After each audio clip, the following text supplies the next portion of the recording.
अस्सलाम वालेकुम। हमारा 18वां मौजू है हाथी वालों का इंजाम। वक्त और जगह पे हुक्मरानी अल्लाह की है। इसे पता होता है कौन सी जगह पे कब कौन सा वाक़या होना है, किसे याद रखा जाना है, किसे याद रखने के लिए हवाला बनना है। जब आका दो आलम हज़रत मोहम्मद सल्लल्लाहु अलैहि वसल्लम की विलादत में चंद हफ्ते रह गए तो एक सर फिरे हाथी वाले के मक्का की तरफ चढ़ाई करने का मंजर लिखा गया।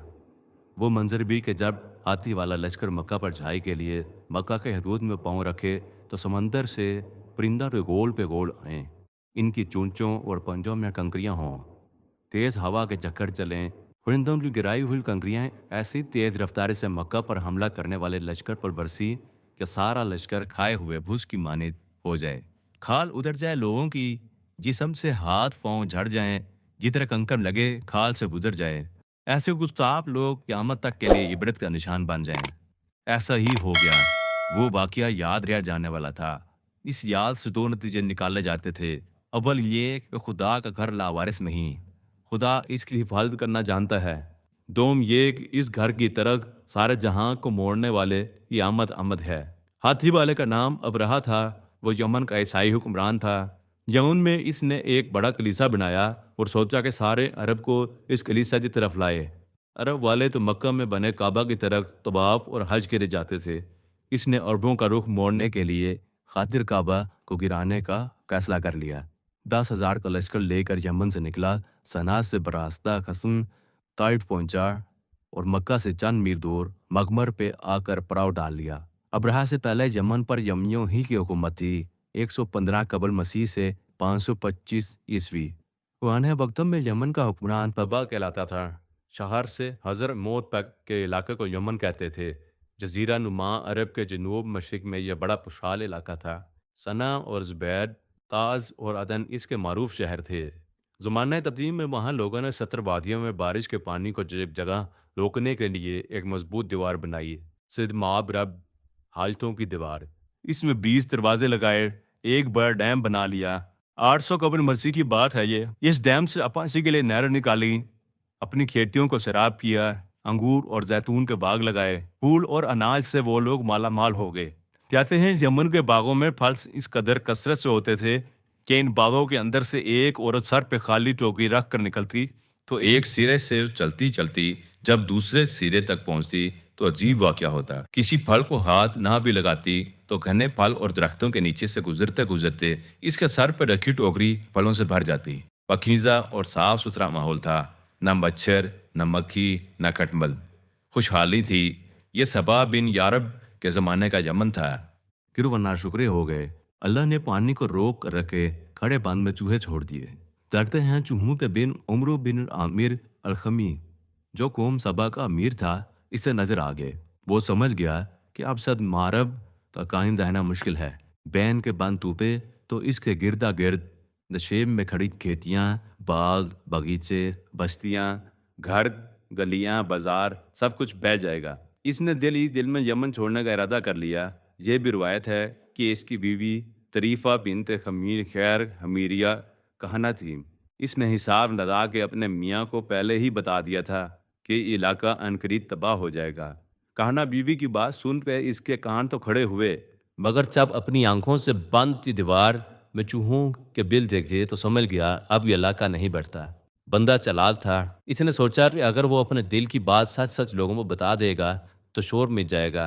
इसे अपनी छोड़ी जाने वाली ज़मीनों, फसलों, बागों और घरों का कुछ मुआवजा ना मिलेगा। इसने एक साजिश तैयार की। इसे कहा, लोगों के सामने मैं किसी बात पे तुम्हें डांटूंगा और एक थप्पड़ मारूंगा तुम्हें। जवाबन तुम भी मेरे थप्पड़ रसीद कर देना है। मंसूबे के मुताबिक जब लोगों पे रूबरू इसके बेटे से ये गुस्ताखी हो गई तो इसने ऐलान कर दिया कि मैं अब इस इलाके में नहीं रह सकता जहाँ औलाद बाप की बेअदबी करे। मैं ये इलाका छोड़ रहा हूँ। मेरे बाग, मेरी ज़मीनें, मेरी हवेलियाँ किसी ने खरीदनी है तो खरीद ले। मैं जा रहा हूँ यमन छोड़ के। पहले तो लोगों ने इसे समझाने की कोशिश की। जब वो बेटा रहा तो लोगों ने सोचा कि औने पौने दामों इसकी जायदाद खरीद ली, मौके से फ़ायदा उठाएं। इसने सब कुछ बेचा और अपने ख़ानदान को लेकर तर्क सकूनत इख्तियार कर ली। इसकी देखा देखी कई और कबाइल भी निकल पड़े। ओस और खजरस के कबीले जो खातून कीला के औलाद थे वो भी निकल पड़े। फिर मुकामात से होते हुए ये कबाइल अरब के मुख्तलिफ मकामात में फरोकश हो गए اوس اور خزرج یثرب میں جا ٹھہرے، خزاع مکہ میں رک گئے اور کچھ ازد سرحات میں ٹھہر گئے، کچھ ازد امان میں۔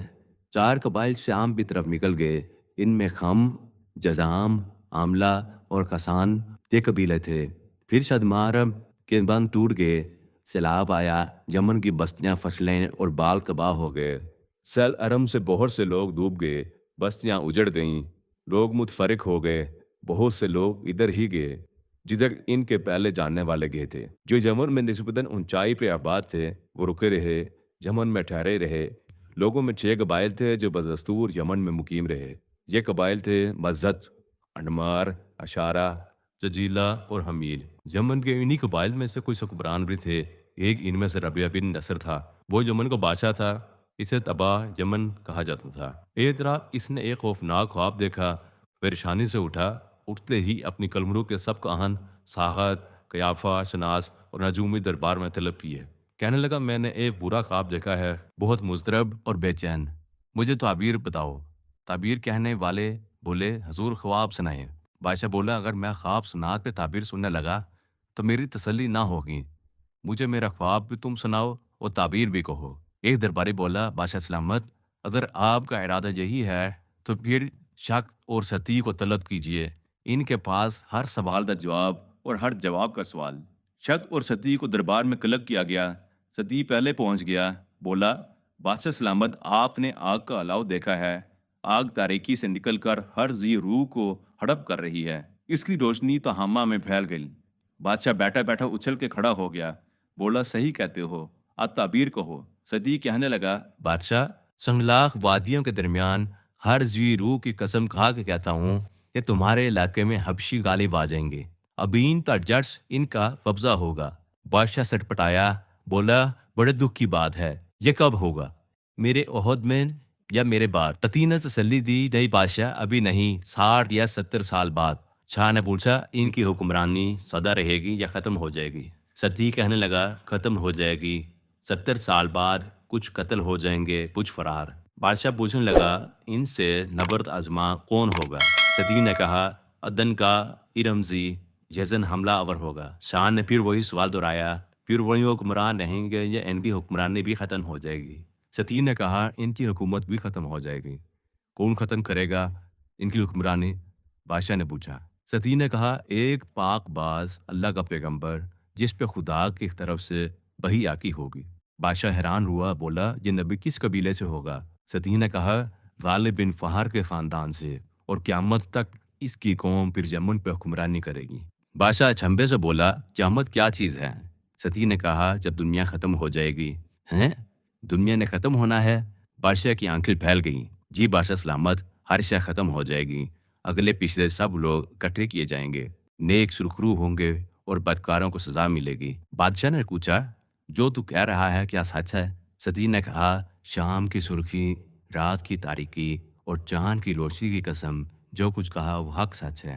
بادشاہ ساری باتیں سن کے خاموش ہو گیا، شک کہن بھی آ گیا۔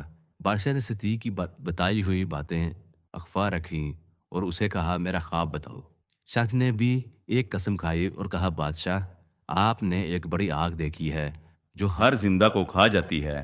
پھر اس نے تعبیر بتانی شروع کی، وہ کہ کم و بیش وہی تھی جو ستی نے بتائی تھی۔ دونوں کانوں سے اپنے خواب کی ایسی تعبیر سن کے بادشاہ کا مزید بادشاہی کرنے کو جینا چاہا۔ جس دنیا نے ایک دن فنا ہو جانا ہے، اس میں حکمرانی کیوں کروں؟ جب ہر شے کا ایک دن حساب دینا ہے تو کسی شے کا اصول کیوں چاہوں گا؟ اس کے سینے میں مہاتما بدھ کا دل دھڑکنے لگا، دل پہ گہرا اثر ہوا۔ اپنے بال بچوں کو شاہ زبور بن خزاق کے نام مکتوب دے کر عراق کی طرف بھیج دیا۔ اس نے انہیں ہیرا میں آباد کر دیا، خود سب کو چھوڑ چھاڑ کر کہیں ریگستان میں گم ہو گیا۔